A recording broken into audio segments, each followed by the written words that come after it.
최근 일본인들 사이에서 특이한 근황이 포착됐습니다. 이 비중이 점점 높아지자 일본 정부는 현 상황을 예의주시하고 있는 상황인데요. 어떤 일인지 살펴보겠습니다. 일본의 젊은이들 사이에 한국어 붐이 불고 있습니다. 자주 쓰이는 한국어 관용어를 가타카나, 일본어 표기법의 일종으로 바꾸어 쓰는 정도라면 이전부터 자주 보았습니다. 그런데 최근에는 SNS에 아예 한글로 글을 써올리는 것이 유행일 정도입니다. 실제로 일본어 타임라인 속의 꿀잼, 심쿵, 멘붕 등 한글 은어가 콕콕 박혀 있는 것을 보면 어리둥절하기도 하고 어디서 이런 표현을 배운 건지 궁금하기도 합니다. 또한 초성 놀이도 눈에 띕니다. 일본어와 한국어가 뒤죽박죽 뒤섞인 신조어도 있는데요. 예를 들어 가무사는 우리말의 감사를 가타카나로 표기한 것으로 SNS에서 자주 접하는 표현인데, 일본어로 한다는 뜻의 스루가 결합해 가무사 스루라는 동사가 되기도 합니다. 일단 동사로 변신하면 다양한 어미로 활용할 수 있으니 일본어도 아니고 한국어도 아닌 하이브리드한 표현이 한층 다양해집니다. 찐차 소레나 같은 은어 표현도 있습니다. 찐차는 우리말의 진짜를 일본어로 표기한 것인데, 여기에 그건 그렇지 정도로 번역되는 구어 표현 소레나가 붙었습니다. 일본의 젊은 여성들 사이에서 맞아 정말 그렇지라고 쿨하게 동조하는 관용구로 즐겨 사용되고 있습니다. 최근 일본의 대학생들과 한국어 붐에 대해 토론할 기회가 있었는데 SNS 속 한글 붐에 대해 부정적인 평가도 적지 않았습니다. 무슨 뜻인지 이해할 수 없으니 오히려 반감이 생긴다는 것입니다. 그럼에도 불구하고 젊은이들의 한국어 유행이 멈출 줄 모르는 최근의 경향에 대해서는 사회생활에서 한국어를 활용할 여지가 늘었다거나 한국어 능력에 대한 사회적 인식이 좋아졌다는 등 외국어로서 한국어의 위상이 높아졌다는 사실도 거론되었습니다. 다만 개별 SNS에 대한 부정적 평가나 실용적 이유와는 별도로 소셜미디어에 한글로 글을 올리는 것이 그 자체로 유행에 민감하고 세련되었다는 이미지를 준다는 사실에는 모두 동의했습니다. 실제로 SNS의 한글 붐은 한국 대중문화에 친숙할 뿐 아니라 최신 트렌드에 민감하게 반응하는 10대에서 20대 초반 여성들이 이끌고 있습니다. 이들에게 한글은 세련되고 쿨한 최신 트렌드라는 겁니다.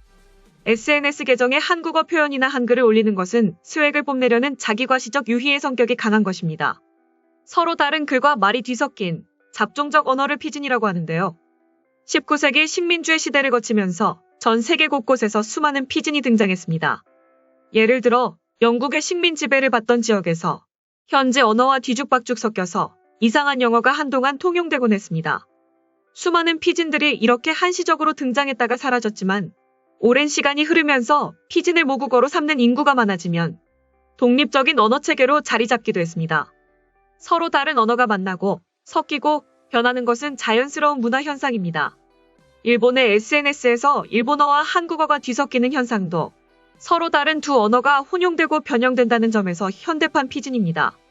식민주의 시대의 피진은 폭력적, 강압적 지배의 부산물이었습니다.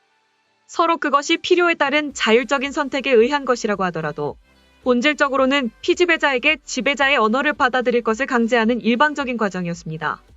이에 비해 요즘 일본의 SNS에 출몰하는 한국어 피진은 문화적 호기심과 자발적인 호감에서 시작된 언어유희라는 점에서 성격이 판이합니다. 현재는 스마트폰과 자동 번역기 앱을 이용하면 외국어 장벽쯤은 수월하게 뛰어넘을 수 있습니다. 그런 인터넷 정보 환경 속에서 누구나 즐길 수 있는 새로운 언어 놀이가 자연스럽게 탄생한 것입니다. 최근 인터넷을 중심으로 꽃피고 있는 한일 간의 언어 유희는 한일 젊은이들이 서로에 대한 문화적 호기심 속에서 부지런히 발전시킨 결과입니다. 이에 대해 전문가들 사이에선 현재 한일은 언어를 통해 간접적 교류를 진행 중이다.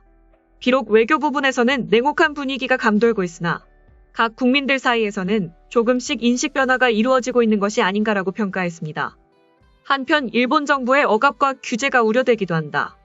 정치인들 사이에선 일본을 잠식하는 한국어를 금지시켜야 한다와 같은 의견에 동참하는 이들이 많은 상황이다라며, 마찬가지로 일본의 기성세대들 또한 젊은 세대를 보는 시선이 좋지 않은 상황으로 사실상 국민 간 마찰도 빈번하게 일어날 가능성이 농후하다라는 목소리를 내기도 했습니다. 다음은 해당 소식을 접한 일본 네티즌들의 반응입니다. 일본 언론은 한류에 많은 투자를 하기 때문에 쉽게 포기를 못하지. 혐한유 시위 때처럼 소란스럽지 않았던 것도 원인이라고 생각해. 올해 TBS 테레비가 한국 엔터 기업과 제휴 관계가 되었지만 인터넷에서 전혀 화제가 되지 못했잖아.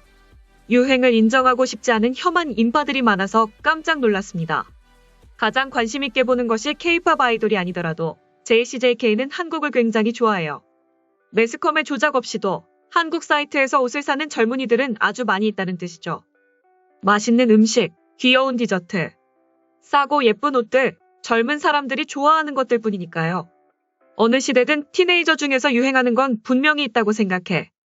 햇빛을 본 것은 일본이 경제적으로 부유해지고 있던 70년대 무렵부터려나 무엇으로부터 계속되고 있는지는 몰라도 세대를 초월한 확장을 보이고 있는 것 같아. 요즘 다들 제일 하고 싶은 일에 그 연장선상에 있는 것 같다. 한류 연예 문화 역시 지속성이 있다. 일정 세대에서는 생각 이상으로 받아들여지고 지지를 받고 있는 느낌이 든다. 미국 다음으로 영향력이 강한 외국 연예 문화가 될 수도 있다. 극히 일부의 사람들에게는 붐이 되고 있을지도 모르지만 일본 전체 사람들의 붐으로 치자면 과연 맞는 말일까라고 생각합니다만 내가 초중등 시절에는 영미 음악뿐 아니라 프렌치 팝이나 이탈리아 영화 그리고 당연히 일본 음악과 다양한 문화가 있어 즐거웠다. 평범하게 생각해서 세계에는 여러 나라의 문화가 존재하니 그 안에서 어느 특정 국가의 문화만 강요하는 것은 교육상 나쁘다는 것이다. 이 조사는 200명 정도의 설문조사였던 것으로 기억한다. 한류 열풍이 진짜 있을까? 바로 얼마 전에도 조카 딸에게 물어봤는데 한류는 관심 없다고 했고 심지어 주변엔 한 명도 없는데 무엇을 가지고 붐이라고 하는지 모르겠지만 드라마 유행을 통해 나는 확실히 한류 열풍을 인정할 수밖에 없었다. 미움으로 가득 찬 사람들이 이를거린다는 말을 이해합니다만 당신들의 그 미움과 증오의 에너지가 그들의 양식이 되어 세계 속의 위상이 점점 더 커져가는 것은 확실합니다. 마음속으로 떠올렸다면 호불호 상관없이 그 존재를 인정하고 후원한 것이 된다는 겁니다. 우리가 싫다고 생각하는 시간이 길수록 그들은 더 오래 마음에 두고 우리의 눈에 머물며 점점 더 많은 에너지를 받고 발전합니다. 싫어하는 대상이 눈앞에서 사라지는 방법을 모르죠. 원리는 끌어당김의 법칙과 같습니다. 한국이 당신들 마음대로 되지 않는 이유는 그것입니다. 하긴 한국은 존재감이 특이하다랄까. 무엇을 해도 실패하는 문재인 씨, 가사를 대부분 영어나 일본어로 부르는데도 K-팝이라 칭하며 갑자기 아무도 모르게 넷플릭스 랭킹에 드는 한국 드라마. 모든 상황을 들어 어이없는 엔터테인먼트라 할 수 있는 것들 뿐이다. 제 생각으론 이건 작년에 이어 계속되는 혐한 붐입니다. 제 주위에서도 같은 의견을 가진 사람은 많이 있으니까요. 지금까지 한류 열풍 소식을 접한 일본 네티즌들의 반응이었습니다. 내용 유익하셨다면 구독과 좋아요, 알림 설정 꼭 부탁드립니다. 여러분의 작은 행동 하나가 대한민국의 국격을 높입니다. 이 세상 모든 소식을 담은 올인박스는 내일도 최선을 다하겠습니다. 감사합니다.